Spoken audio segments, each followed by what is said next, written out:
जब बातचीत यहां पर ट्रंप और पुतिन की हुई है, जो मीडिया रिपोर्ट्स अमेरिकी अखबारों के हवाले से अमेरिकी मीडिया से सामने आ रहा है, ट्रंप का पुतिन को जो फोन है वो आने का दावा यहां पर किया जा रहा है और इस दावे में यह कहा जा रहा है कि जल्द ही शांति लाने की जो कोशिश ट्रंप ने कही थी वो यहां पर हो सकती है। सबसे पहले रिपोर्ट आपको यहां पर दिखा दूं।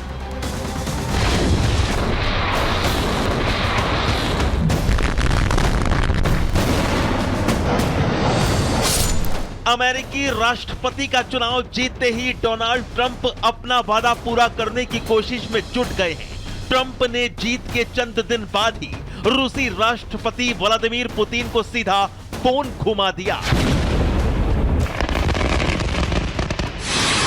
डोनाल्ड ट्रंप ने पुतिन से फोन पर दो टूक कह दिया कि रूस यूक्रेन युद्ध अब खत्म हो जाना चाहिए। ट्रंप ने पुतिन को फोन पर सीधा सीधा मैसेज दिया कि युद्ध अब आगे नहीं बढ़ना चाहिए। ट्रंप ने फ्लोरिडा में अपने मारे एलागो रिजॉर्ट से पुतिन को फोन मिलाया। पुतिन को यूरोप में अमेरिकी सेना की बड़ी मौजूदगी की याद भी दिलाई। अपनी शपथ से पहले ही डोनाल्ड ट्रंप पुतिन को मना पाएंगे या नहीं, ये देखने वाली बात होगी। लेकिन सवाल दूसरी तरफ जेलेंस्की की जिद को लेकर भी खड़ा हो गया है, क्योंकि जेलेंस्की कह रहे हैं कि वो आतंकी पुतिन के हाथों अपनी आजादी नहीं सौंपेंगे। जेलेंस्की पीछे हटने को तैयार नहीं है तो फिर पुतिन कैसे मानेंगे? अगर यूक्रेन की तरफ से रूस पर हमले हुए तो ट्रंप की कोशिश पर पानी फिरना लाजमी है, क्योंकि पुतिन बारूद का जवाब बारूद से देकर लगातार यूक्रेन को दहला रहे हैं। आशंका जताई जा रही है कि ट्रंप के व्हाइट हाउस पहुंचते ही यूक्रेन को मदद में भारी कटौती की जा सकती है। यूक्रेन को अमेरिका की तरफ से मिलने वाले गोला बारूद हथियार पर ट्रंप कमी कर सकते हैं, क्योंकि यूक्रेन सिर्फ अपने दम पर ही रूस से लोहा नहीं ले रहा है। इसमें अमेरिका की भूमिका भी काफी बड़ी है और अगर ट्रंप की तरफ से यूक्रेन की मदद कम की गई तो मुमकिन है युद्ध विराम की ओर जाए।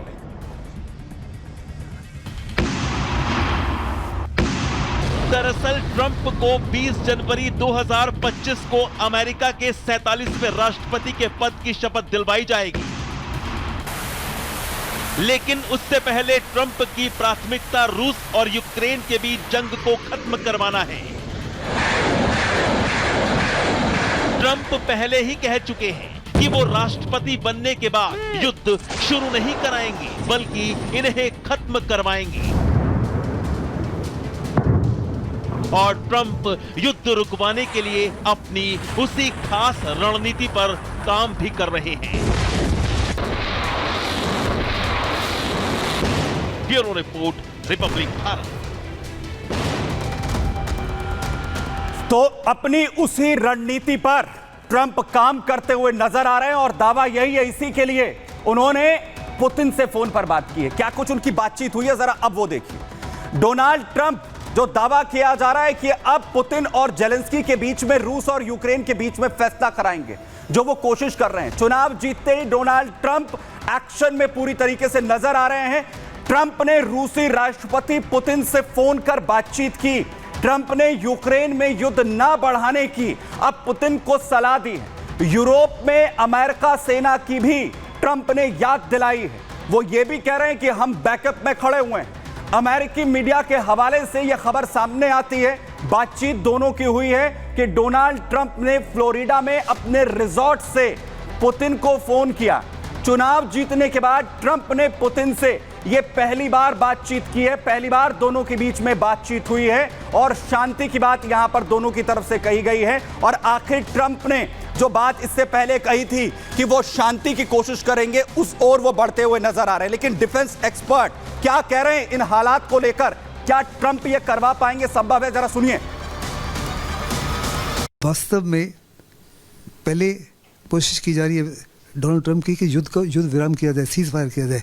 एक बारी सीज फायर जब होगा वो ऑन दी एग्जिस्टिंग पोजीशंस पर होगा, उसके बाद में डायलॉग और डिस्कशन होगा जिसके माध्यम से कोई फाइनल सोल्यूशन निकलेगी। ये फाइनल सोल्यूशन निकलने में 6 महीने लग सकते हैं, साल लग सकते हैं, कई देर लग सकती है। क्या वास्तव में रशिया यूक्रेन के सारे हिस्सों को छोड़ेगा? क्या यूक्रेन अपनी ज़मीन को देने के लिए तैयार होगा? ये सारे क्वेश्चन मार्क्स हैं। लेकिन सबसे पहले, जैसे कि मोदी कह रहे हैं कि युद्ध विराम हो, उसके बाद डायलॉग और डिस्कशन के माध्यम से। साथ ही साथ डोनाल्ड ट्रंप ने पुतिन को ये भी इशारा किया कि अमेरिका की बहुत बड़े पैमाने पर यूरोप के अंदर सेनाएं हैं, यानी दूसरे लफ्ज़ों में उनके ऊपर एक किस्म से साइकोलॉजिकल दबाव भी बढ़ाया है कि उनके भी हित में नहीं होगा कि युद्ध को बढ़ाया जाए, जिसकी वजह से शायद नेटो को भी युद्ध में एंटर होना पड़े। यानी बहुत से टर्म्स एंड कंडीशंस ऐसे हैं जिन पर अभी विचार करना होगा, जिन पर बात किए बिना शांति संभव नहीं है। वहीं बड़ी अपडेट इस वक्त आ रही है युद्ध क्षेत्र से, आपको बताऊं, जहां पर जेलेंस्की की तरफ से जो तथाकथित शांति का ऑफर दिया गया है ट्रंप की ओर से, उसे ठुकराने की बात सामने आ रही। जेलेंस्की ने ट्रंप का ऑफर ठुकरा दिया है और ट्रंप ये कह रहे हैं कि हम पुतिन के हाथ अपनी आजादी नहीं बेचेंगे। शांति ऑफर जेलेंस्की की तरफ से ठुकराया है। शांति समझौते के मूड में जेलेंस्की अभी नजर नहीं आ रहे हैं। ये बड़ी जानकारी आपको यहां पर दे रहा हूं, जहां पर यह कहा जा रहा है कि जेलेंस्की ये शांति ऑफर अभी लेने के मूड में, शांति बनाने के मूड में नहीं है। इसके पीछे क्या वजह है, क्या कह रहे हैं जेलेंस्की, जरा वो भी सुनिए। I have a lot of power. मेरे पास बहुत ताकत है, जिससे मैं ताकतवर भी महसूस करता हूँ, और मेरे पास बहुत सारी ऊर्जा है। इसका मतलब यह नहीं है कि हम अपने जीवन के लिए लड़ना चाहते हैं, क्योंकि युद्ध हम में से सबसे अच्छा हमारे नायक, महिलाओं, बच्चों को छीन लेता है, क्योंकि हम इस घटिया आतंकवादी पुतिन को अपनी आजादी देने के लिए तैयार नहीं हैं, और यही कारण है कि हम लड़ रहे हैं। Terrorist Putin. तो जेलेंस्की कह रहे हैं कि हम आखिरी दम तक जो है वो लड़ते रहेंगे, अपनी आजादी जो है वो जेलेंस्की कह रहे हैं कि पुतिन को नहीं बेचेंगे। इस पर बात करने के मेरे साथ यहाँ पर कर्नल टीपी त्यागी सर है। सर, सवाल ये है कि इन हालात में जेलेंस्की क्या मानेंगे या फिर नहीं मानेंगे, होगा क्या? रूस और यूक्रेन के बीच में युद्ध विराम कराने का जो प्रस्ताव डोनाल्ड ट्रंप का सामने आया है, उसमें शामिल है कि इन दोनों देशों के बीच में 80 मील का 80 माइल्स का एक बफर जोन क्रिएट कर दिया जाए। दूसरा, यूक्रेन को अगले 20 साल तक नेटो में शामिल नहीं होने दिया जाएगा। तीसरा, यूक्रेन को क्रीमिया के बारे में भूलना होगा। इतना ही नहीं, डोनाल्ड ट्रंप के एक सलाहकार ने तो यहाँ तक कहा है कि हम युद्ध रुकवाना चाहते हैं, हमारा काम यूक्रेन के हारे हुए हिस्से को वापस करवाना नहीं है।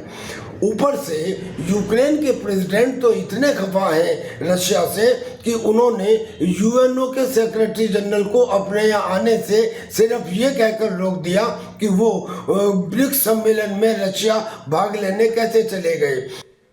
बिल्कुल, और यही वो टर्म्स एंड कंडीशन है जो स्वीकार करना जो है वो जेलेंस्की के लिए मुश्किल होता हुआ नजर आ रहा है। बहुत शुक्रिया सर यहाँ पर। और